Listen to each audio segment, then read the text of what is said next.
because Pam talked to us a little today about what it's like to be a leader in education. And now we're going to talk about how to become an educational disruptor, what teaching in 2030 or in the future needs to look like.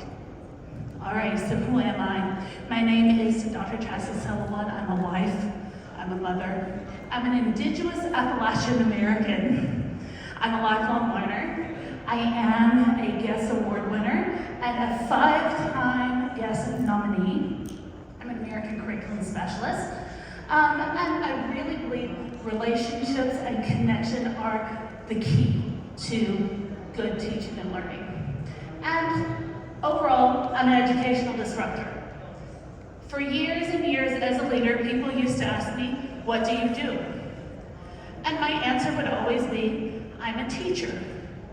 Now, over the years, I've changed that. And now when people ask me, what do you do? I'm an educational disruptor.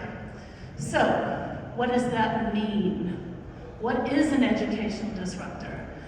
Let me see if I can you hit play on that for me?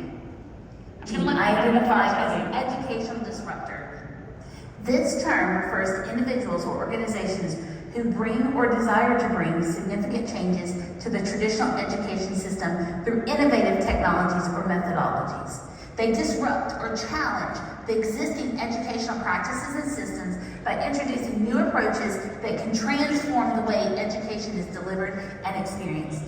Most importantly, educational disruptors are vocal advocates for systematic change in education.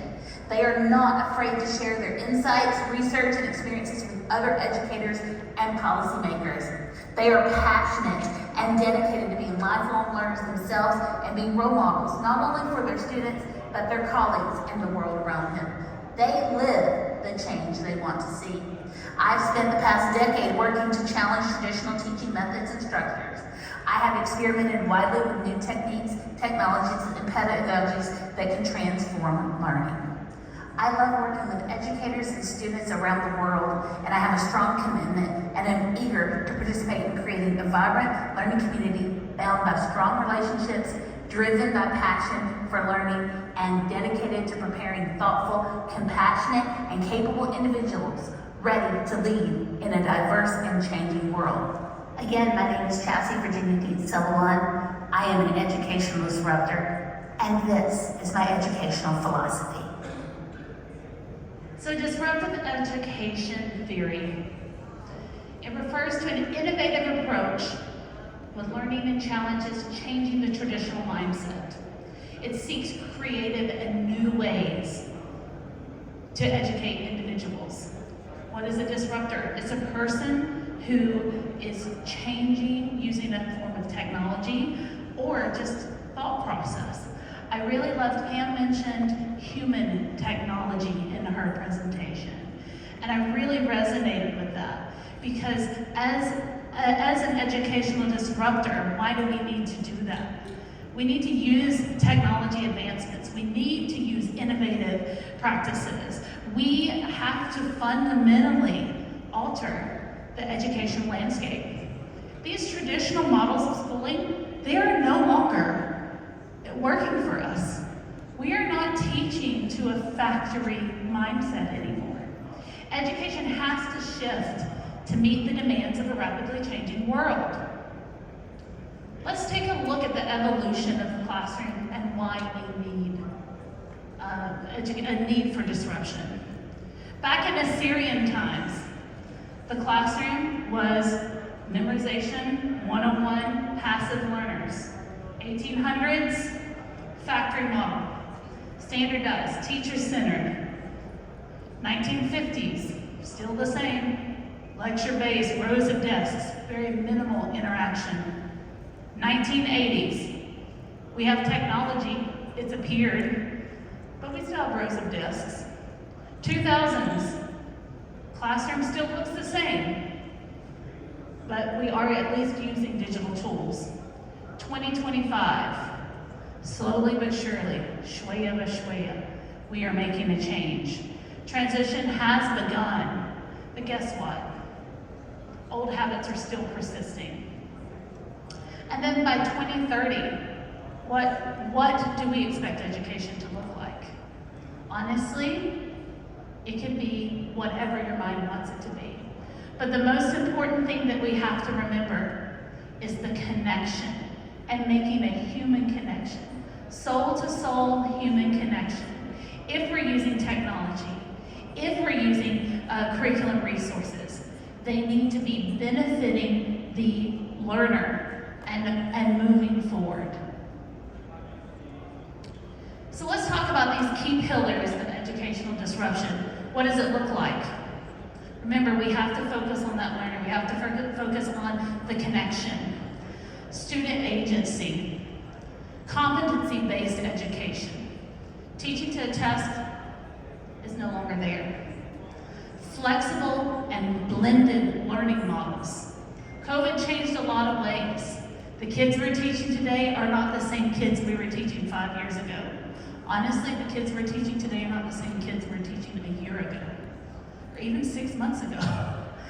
Data-driven, and Christopher was talking earlier in his presentation about data-driven instruction, but also AI integration. Work smarter, not harder. Teacher roles need to be reimagined. Remember, we're talking about the way the classroom needs to change, so that means the way the teachers are teaching cannot be the same.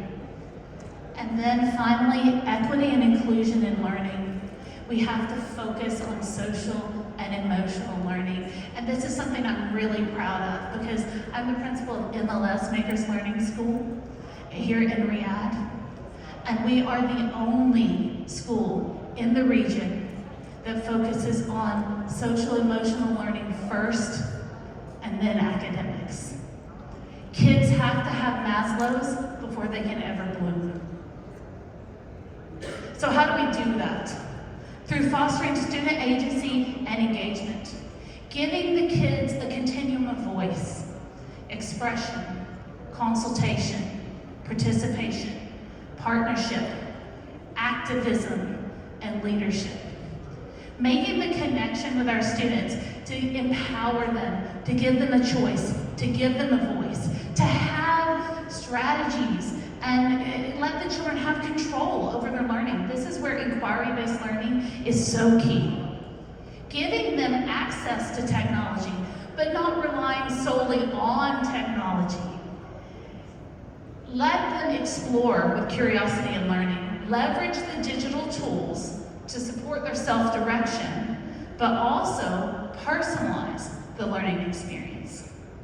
We need to engage them. We need to make it interesting. We want our kids to wake up in the morning and be like, yes, I'm going to school today. Not, man, I'm going to school today. And how do we do that? Through collaborative, project-based learning with an emphasis on teamwork, real life, real world problems, solving through design technology. At Makers Learning School, one of the things that we really focus on is we have makerspace. We use the design process. Our kids follow the design process and they interview, they find real life problems and they solve them and they create their lessons around real world problems that they're finding solutions to. So there are some myths about student agency. There's a myth that agency, if you give kids agency and they choose, there's no structure at all. That's not true. Agency is not a lack of structure control. You should encourage it, but you have to set firm boundaries. And that's one of the beautiful things at MLS. We use conscious discipline as our social emotional, and we give children choices. We teach them natural consequences, that when they make a decision, this happens. They make a decision, that happens. Sometimes, however, we have to lay it out for them and say, you may choose to do this or this, you may not choose to do this. So we give very clear expectations and guidelines, and we still supervise them, even though they do have control. Agency, teachers may hate me for this when I say, give more agency, because it does not mean less work for teachers. I need to be upfront and honest about that. Teachers, it's not about us work for teachers. The teachers just have to be more intentional in their instruction. You have to listen. So when we're talking about listening, the pedagogy of listening, this is crucial. A teacher has to be willing to give feedback and immediate feedback. Agency is not about working independently all the time. Students can demonstrate agency through independent tasks, yes, and that's what I think most people think of, go, do, and then come back. But guess what? We can also do that through small groups, through direct instruction, through one-to-one coaching, through mentoring. Agency can be individual or collaborative. And then agency is not defined by time alone. Student agency is not guaranteed by extending a unit of study. We shouldn't put time limits on agency. Ensuring that the unit is challenging and it motivates students. If they complete a unit in 2 weeks, boss, that's okay. Let them finish in 2 weeks. If they show mastery of that unit in 2 weeks, move on. Don't extend it just to be extended. And agency is not exclusive. Regardless of academic or personal student agency can benefit every single student. We have to create a safe and inclusive environment for every single student. So we go back to the Maslow's. If students are safe, if students are secure, they're going to try new things. Point blank, taking it back to the relationships. Kids do not learn from people they don't like. So how do we do that? So we have to harness this personalization and shift our technology from teacher-led to student-driven. And what does that mean, student-driven? Back to agency. They have to have a say. We have the AI, we have adaptive learning technologies. Use it. Use AI to analyze your data, to help you see these trends. Data-driven teaching is crucial, and Christopher was talking about that. Using these analytics to inform your teaching strategies, access student performance, and improve educational experiences. Don't collect data just to collect data because MOE says you have to have it. Collect impactful data. Anything that you use, it should have an impact. How is it going to make a difference? Don't just stack data and then never look at it. And you do that, use that data then to create personalized learning paths based on the strengths and interests of the students. Again, taking it back what? Connection, relationships. Leverage the technology for adaptive learning experiences. Look into AR, VR, look into 3D printing. We've created a beautiful, I always say it's like our workshop, our garage at the school, but it's our makerspace lab. And you walk in, they can do woodwork, they can print, they can build robots. Anything that they can dream up in their mind, they can do it. And we are leveraging the technology to adapt their learning experiences. So there's 5 key components of personalized learning. And I will give a shout out to Power School because this is something that at the Power School conference 2 summers ago, this is a slide from there, but it really spoke to me because there's 5 components of personalized learning. And that's flexibility, empowering, tailoring, and personalizing, mastery-based, and learning agency. So the difference between personalized learning and personalized education. A lot of times people use this they use it interchangeably. Guess what? It's not. Personalized education is for school leaders, for educators and families to tailor education, bringing all the resources together with multiple data resources and software tools to make decisions informed decisions.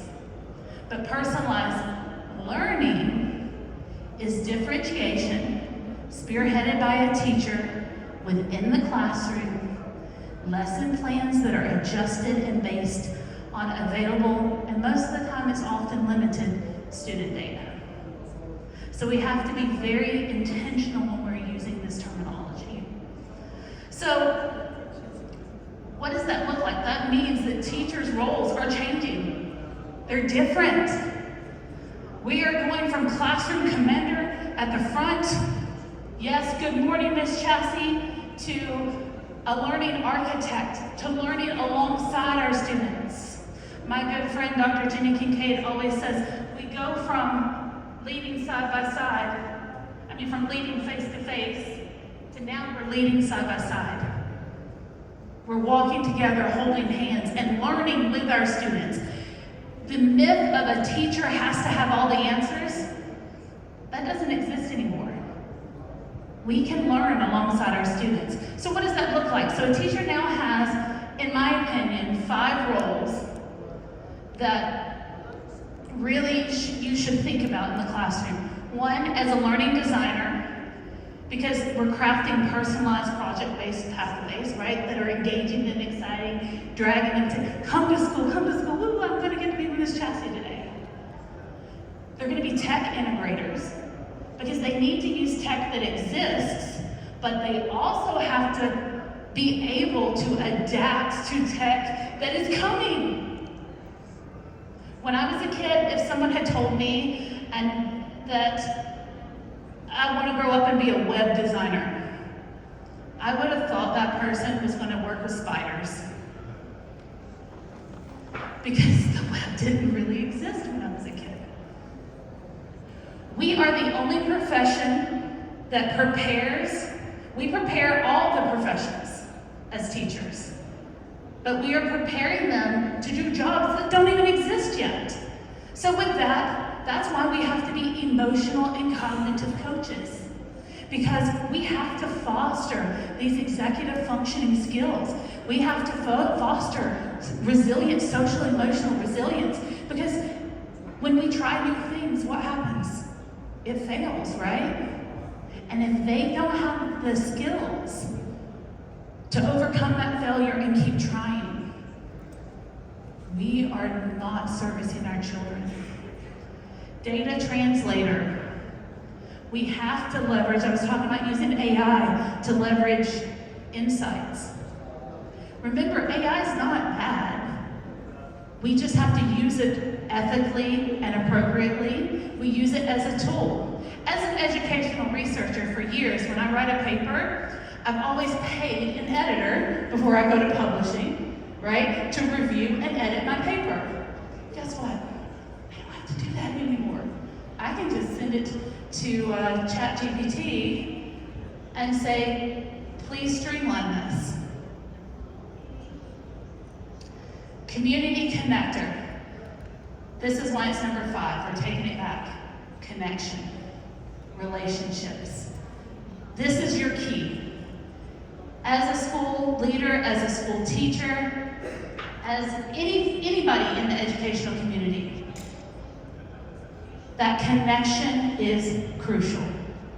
And we have to partner with each other, right? We have to bring in global experts, real world problems. We have to make it relevant to the kid's life.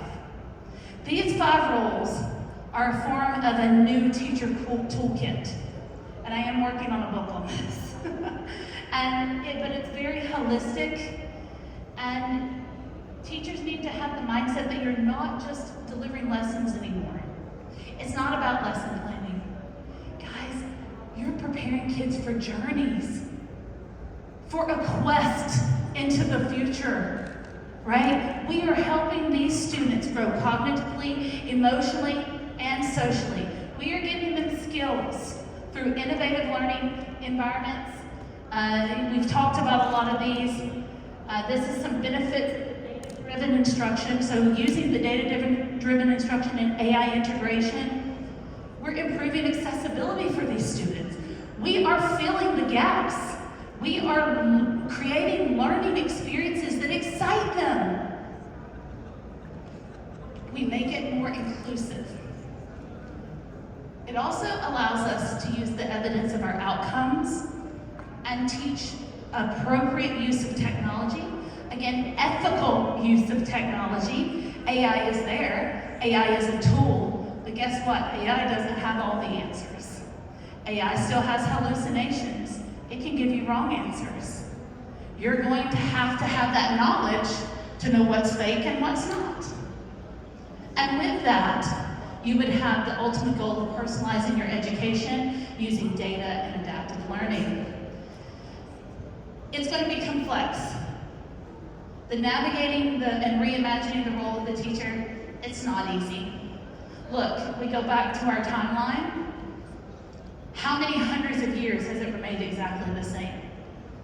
So everybody in this room, we're tasked with a challenge to really reshape what the face of education looks like. We've got to adapt our teaching methods. We've actually got to think about the privacy and security of our students as well, using this data, using the AI, using technologies. We've got to address the digital divide.